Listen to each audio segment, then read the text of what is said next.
In this video, we'll provide a step-by-step guide on how to create a silk screen in order to make some transfers for ceramics.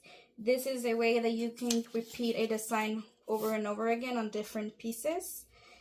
So the first step for this is creating a design on a piece of paper. Any paper will do. And right now I'm using a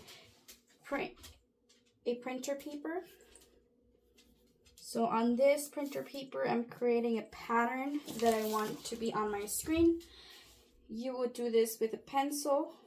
Once you're done with your design and you feel comfortable with it, and you don't have to make any more changes, you can go ahead and transfer to the design, which I will show on the next step.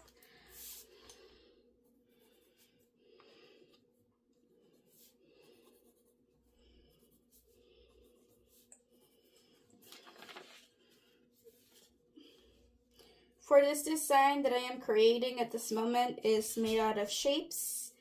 These shapes will be creating my design on a screen, and then I'll go ahead and transfer this to a piece of clay and a piece of ceramics. Either it could be done on a slab piece, it can be done in a cup, different vessels.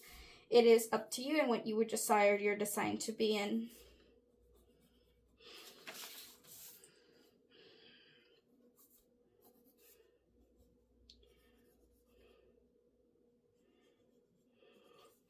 I am comfortable with this design and I'm going to go ahead and transfer it to my screen.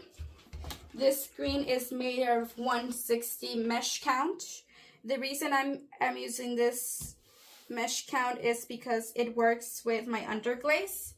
Underglaze is a really thin consistency. And which underglaze I'm using for this is a Speedball underglaze. The reason I'm using Speedball is because it's a good consistency. I don't have to thicken the underglaze, and it works well with this screen mesh. In order to transfer my design to the mesh, I will be taping the mesh to my paper.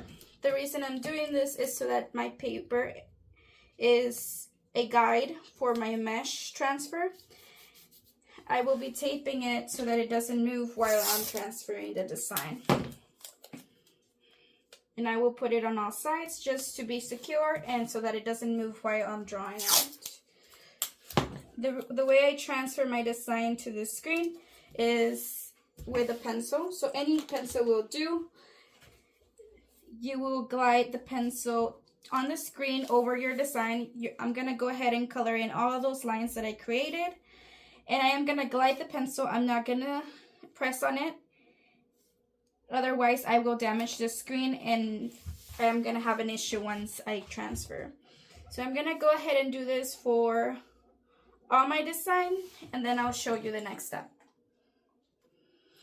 I have outlined my design on my silk screen. As you can see, I will be taking it off the paper. The reason I want to do that is because I don't want my silk screen to adhere to the paper. So I will be carefully taking out my silk screen. As you can see, I have already transferred and I have my outline. So let me show you. And it's a copy of what I have on my paper. What I'm going to do next, I have this on a piece of plastic. You can do it on top of the paper, but you have to be careful and you have to be taking it off once in a while so that it does not adhere and it does not glue together.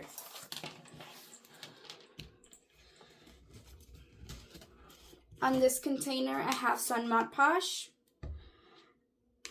For this screen printing method, I am going to use Mod Podge as not to damage my screen, and it's something accessible to everybody. It's something that you can find at any store.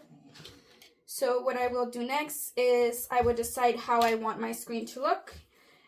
I can either do the outline of my screen, and if I do that, that means that anywhere that I put Mod Podge, no color will transfer to once we screen this. If I do it on the outside, then these shapes will have color. And if I do the inside of the shape with Mod Podge, then my background would be color. So once I screen it, how I want it to look is how I want to put the Mod Podge. So for this one, I want my Mod Podge to be on the background, as to have the shapes a different color, and that way when I screen print it into my clay and my paper, I have different color shapes, fun colors that I can go ahead and transfer. So for this, you're gonna dip your brush. You're gonna have enough amount on your brush that when you put it on your screen, there's gonna be a bubble. So you can see. So you wanna dab, you don't wanna drag your brush to the mesh. The reason is because we're gonna have a even consistency. The amount of Mod Podge that you put on your clay is gonna be enough that once it adheres to the silk, it's not gonna disappear and you don't have to do so many layers. So you want to go ahead and create a white area on your mesh everywhere you want to put Mod Podge. Once you have all that area created with a Mod Podge, you're gonna let that dry until it's a clear. You're gonna check your screen on the light. It is better to face it towards the light so that you can see how much Mod Podge you need. You need to have a clear, glossy consistency on your mesh in order for the underglaze not to pass through.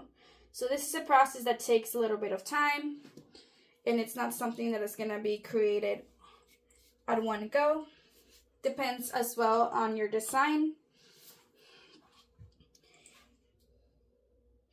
I'm going to go ahead and Mod Podge all this design, and then I'll be right back with the next step. As you can see, I have put Mod Podge on all the outside areas of my design. I made it thick enough so as to cover the whole screen. Once it's dry and clear enough, I'll go ahead and check if it's thick enough for it to be screened.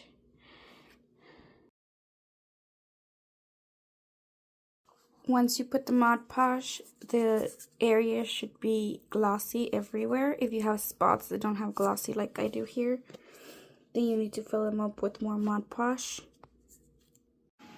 Once you have created your screen by applying all the Mod Podge in every area evenly for the spaces that you don't want to have color bleed through, you can go ahead and let it dry once more. Once it's dry, it's ready to use. You can go ahead and glue and tape it to a piece of paper. It can be any paper. I would recommend newspaper. I'm using newsprint paper for drawing, but you can use regular newspaper. It is thin enough that the underglaze will go through, and then you can go ahead and transfer that to your cup. And it's no concern if any other ink from the newspaper goes through onto your design. It is going to burn off on the kiln, so that is not a concern for this. You can put a little bit underglaze on top of your screen, and then with a rib, which is what I'm going to be using, I'm going to go ahead and screen it down. I can continue adding some ink underglaze for this purpose on top of the screen, and just go one direction. Don't go up and down. That is going to cause bleeds in your design, and you don't want that to happen. If you don't have a rib, you can always use a piece of wood. So there's wood ribs, but you can just use a piece of wood, or you can use a credit card. That would work too. And you will hold the paper on top. You put your rib or your credit card on top of the ink, and then you will screen downwards. And you will do that to all the ink that is in your screen. If you do need more ink, you can go ahead and place it on the same spot on the top, and then screen more.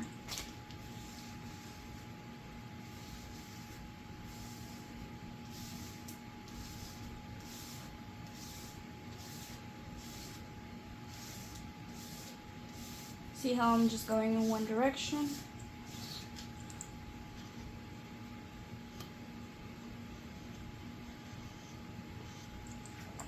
Once you're done screening it, you can go ahead and pick up your screen, and you should have your design under on the paper.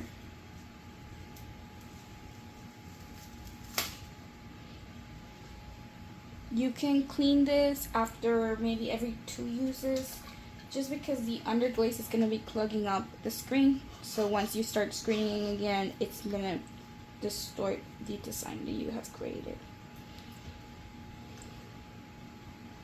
If you have any underglaze either in your rib or your card or your bot or anything, you can go ahead and, it's not contaminated, put it back in a container, and then it can be used for other different projects. We're gonna let this dry for a little bit. It has to dry until you're able to touch it and not distort the image. Once it is dry enough, we're gonna go ahead and transfer it to a piece of ceramics. I have this cup here that I made for this. And what I want to do now is I want to cut as close to the design as possible, and the least amount of paper that I have, the better.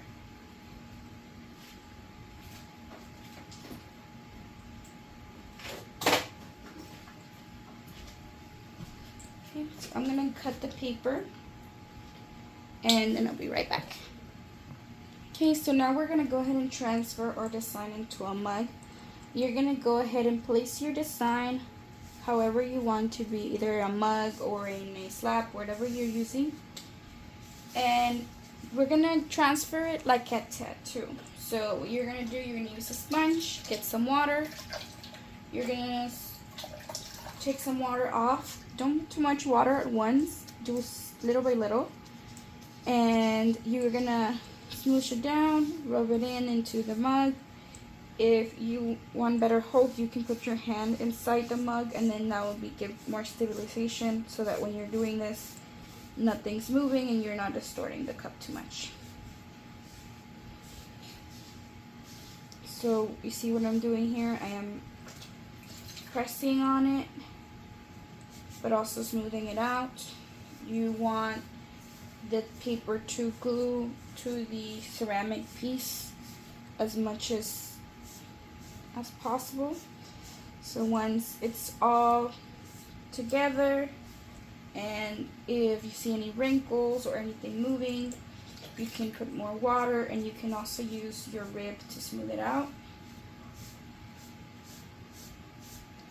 See here, it's almost ready, and I am putting more water, a little bit at a time, and then with my rib in here,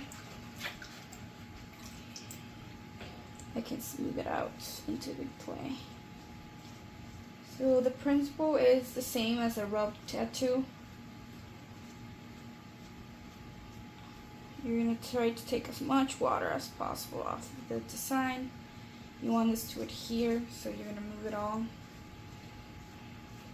See how it looks like it's one with the clay. So that's what you want.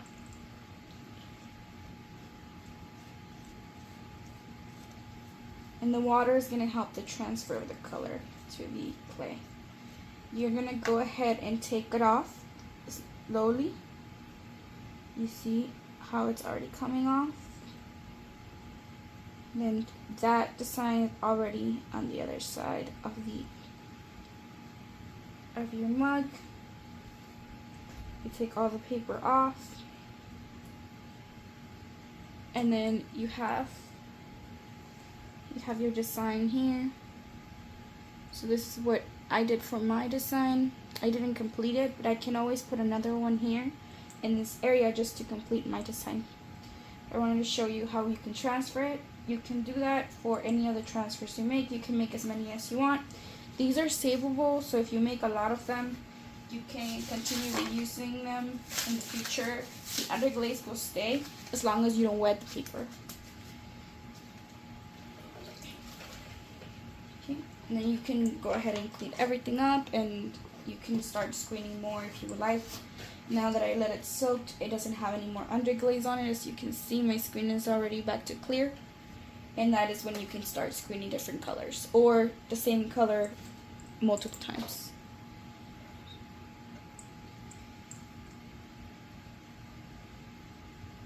And just a reminder, I'm using a mesh count of 160 for these Speedball underglazes. So if you want to use any other type of underglazes, you may have to thicken them. And if you're using any other inks, or if you want to try this with acrylic or anything else on different pieces that are not ceramic, you can go ahead and do so. You just need to experiment on the consistency. This is a thick consistency, so you have to thicken the medium that you're using for it. Thank you.